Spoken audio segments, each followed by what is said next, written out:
I am going to be working on our behalf. I am going to be telling the stories on our behalf. And you better believe I'm going to be doing it with a little bit of joy, a little bit of enthusiasm, a little bit of energy, and a little bit of stick it to them. Because that's the Michigan way. So how did that incredibly strange woman wind up as a US representative and now potentially a senator? That's because she's, as you saw in that clip, gotten over $20 million from the Israeli lobby. That is, they don't like to show her. They like to show ads, as we'll show you in a minute, where she's not in it really. They've got pictures, etc. Because if you see her, you don't want to vote for her, right? But wait till you find out how much they spent on this election, and unfortunately, how it's helped her take the lead. So Yas, tell us about that. Yeah, it's probably a good call to leave her out of the ads as much as possible. But that was Representative Haley Stevens. And with the help of AIPAC and the Israeli lobby, she has now surpassed Abdul El-Sayed in the latest round of polling coming out of Michigan, which is crazy. And according to the latest news from a Detroit News, from a WDIV-TV poll that was released just yesterday, Haley Stevens now leads by nearly 7 points above El-Sayed. So this is what it says. The poll was conducted last week and it showed 48% of voters supporting Stevens compared with 41% for El-Sayed. Stevens had a particular lead with Black non-college educated and Detroit area voters. El-Sayed had the advantage with college educated and white voters, especially those who consider themselves democratic socialists. But there's a little bit of a caveat here. The Stevens-El-Sayed contest tightens to a dead heat when considering primary voters who say they're definitely committed to voting for one candidate or the other, with 34.1% identifying as definite Stevens supporters and just 33.7% as definite El-Sayed supporters. And Stevens leads in the top line numbers of the survey because of the 14% of poll respondents who will probably vote for her, compared with just 8% who say they will probably vote for El-Sayed. And that's according to pollster Richard Chuba. And he said that neither candidate has sealed the deal at this point. So it gets a little bit tricky. It really depends on how you look at the numbers. But here is what Chuba had to say to the Detroit News. He said, "My assessment of this race is Haley Stevens has an advantage on paper, but when you look at those voters that are definite about who they're going to vote for, it's tied. So it's not as cut and dry as it sounds. Not all is lost yet. There's still hope for Abdul El-Sayed." And the poll was a statewide telephone survey of 500 likely Democratic primary voters, and it was done between July 8th and July 11th. This boost comes from not only the fact that Mallory McMorrow has decided to drop out of the race just last week, but also because there have been millions of dollars that were spent in advertisements for Stevens. So Stevens has benefited from an estimated $49 million worth of TV and streaming ads from outside groups this summer, either boosting her bid or attacking El-Sayed, according to the ad tracking firm AIPAC. That includes the United Democracy Project affiliated with AIPAC that is on pace to spend $4.6 million just over the next week. That is an unbelievable amount of money to just be dumped into someone's campaign, especially someone like this girl, like Stevens here. So very interesting, very excited to see how this is gonna play out. But according to Bernie Sanders, AIPAC is now spending 8 times as much as Abdul El-Sayed's entire campaign on the Michigan Senate primary. And this race is not between Abdul and Haley Stevens, it is between Abdul and AIPAC. The billionaire-funded super PAC should not determine American elections or foreign policy. Let's all support Abdul. But there is one more thing. Remember how we said that Stevens was polling well with Black voters? That is also because of ads that were put out by the United Democracy Project, making it seem like she was endorsed by the Obamas. It's very misleading. She wasn't endorsed by them. Here is one of those ads. Haley Stevens, Chief of Staff of President Obama's auto rescue, saving over 200,000 Michigan jobs. And Haley Stevens, by the way, she was there. She was a critical part of my team that helped the American auto industry come roaring back. In Congress, Haley successfully fought to cap the price of insulin at $35 a month. Now she's fighting back against Trump's Medicare cuts. a proven fighter for Michigan. Yeah, so that was the ad. And Black voters in Detroit are saying that ads featuring President Barack Obama and former First Lady Michelle Obama are part of the reason that they're voting for US Representative Haley Stevens over Abdul El-Sayed in the race for the Senate seat. Even though Obama has not weighed into the race between Stevens versus Syed, several voters told the Chronicle over the weekend that they thought he did. So the ads are working. Also, DW and Donna Mills of Troy told Michigan Chronicle at the African World Festival at Hart Plaza last Saturday that they're voting for Stevens because of her work with Obama. DW said him and his wife had seen her ads on TV and understand there's a lot of money being put behind her. So if you understand that there's a lot of money being put behind a candidate, it would behoove you to investigate who is putting all that money behind that candidate. And I really just want our voters to be as informed as possible.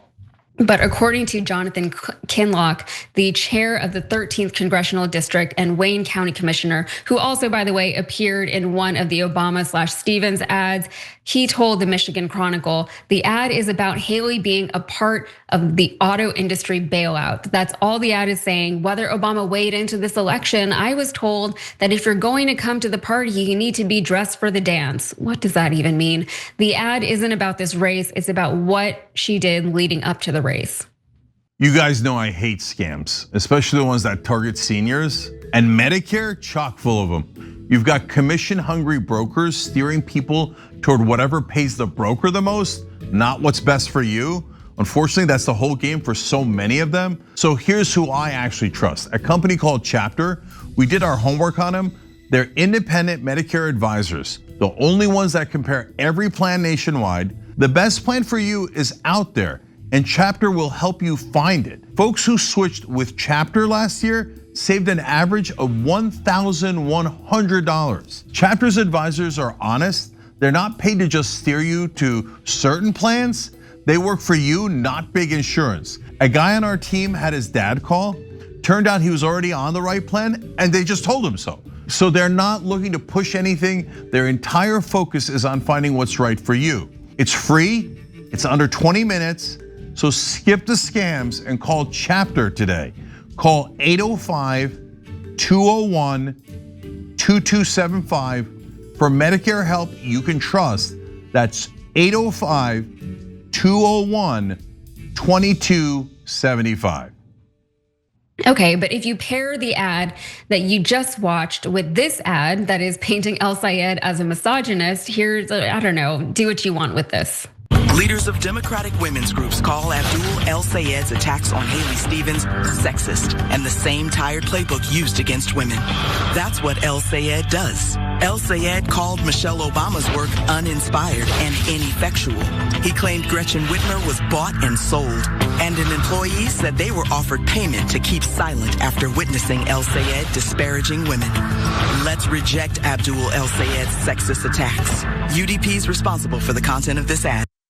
Okay, so that was the ad, obviously depicting El-Sayed in a really, really bad way. But in 2010, El-Sayed wrote in The Guardian that the First Lady's Let's Move campaign was commendable, if ineffectual. El-Sayed said the efforts should be more focused on addressing structural and societal factors and dealing with obesity rather than individual habits. And the opinion piece went without mention of Obama's gender. So there's a lot going on here. This is obviously a smear campaign. We know that it's being funded by AIPAC. Millions and millions of dollars, Cenk. This is unbelievable, but also not unbelievable at all. Yeah, so since Bernie said it's 8x of what Abdul is spending, it has now become 20x. They've put $50 million into this race. Abdul only has 2.5. So now let's talk about why this kind of strategy works. The number one reason is because the media never tells the citizens what's actually happening. So the people running the ads about how Haley Stevens is in favor of black people and Obama loves her, etc., they're not black and they don't care about black people. They're the Israeli lobby. And a lot of what they're saying isn't true, as Yaz just showed you. The ones running the ads about, oh my God, Abdul is sexist or something, and he's against women, again, not true, but it's not a women's group. Again, it's the Israeli lobby. So if the media was doing its job, they would say, oh, by the way, it's important for you voters to know, the local news can cover it, radio can cover it, the newspapers can cover it, the national news can cover it. Here, we're covering it here. This is a national news program. But the rest of corporate media goes, no, we will never tell the citizens what's actually happening. So we're gonna pretend that he has those issues when we know he doesn't. We know those are based on lies. Like, for example, Michelle Obama's program he called commendable. Commendable, but they left that part out.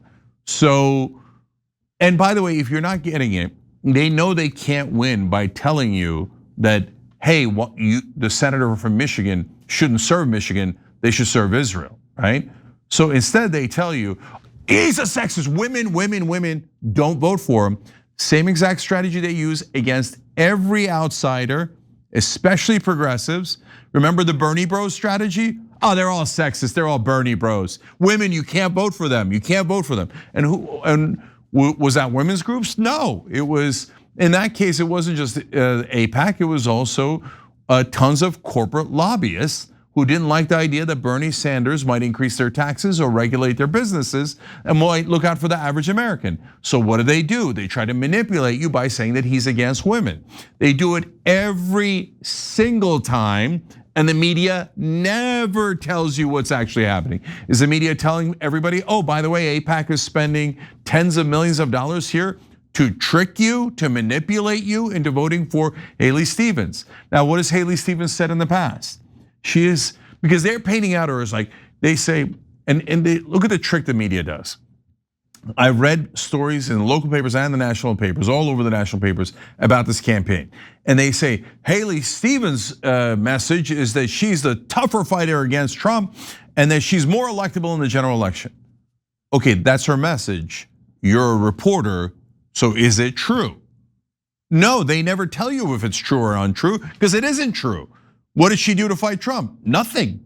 How is she more electable? She's not more electable. 60% of the voters are against her policies on Israel and her taking corporate PAC money and all of those things. And they say, well, the corporate Democrat is more likely to win elections. Really? Where's your proof on that? Because they just lost to Donald Trump twice. So how are they more electable? That's just a lie. And if you're wondering why does the media lie to help the forces of evil and to help manipulate them into voting for the wrong candidate, where do you think the $50 million went? It went to local media. So that's their top donor, their top advertiser, I should say, right now in this year. For all of those local news stations in Michigan, their number one advertiser is AIPAC and the Israeli lobby. So that's why they never tell you, because they don't want to bite the hand that feeds them. So you see how the media and the lobbies work together to try to trick you. Because yes, if people really knew Haley Stevens' record, where she says, I went to Congress to serve Israel, and Israel came to me in my dreams, and that's who I'm representing. If they knew that Abdul was for higher wages and universal health care and all the things that would help them, this race wouldn't be close, it'd be 80-20. And instead we live in this deeply corrupt system with a deeply corrupt media who's literally financially incentivized to, instead of doing the news, to lie to the voters. Yeah, and we've seen this before, so we know how this can go. We know how seriously we need to be taking this. And money talks, and money very much can buy elections. We've seen it happen. We know that this is a thing that we need to be on the lookout for as we head into the midterms. But the fact that it's July and we're already seeing 20x campaign funding going into ads for Haley Stevens of all people. Like, how is this the candidate that they ended up with trying to get a Senate seat?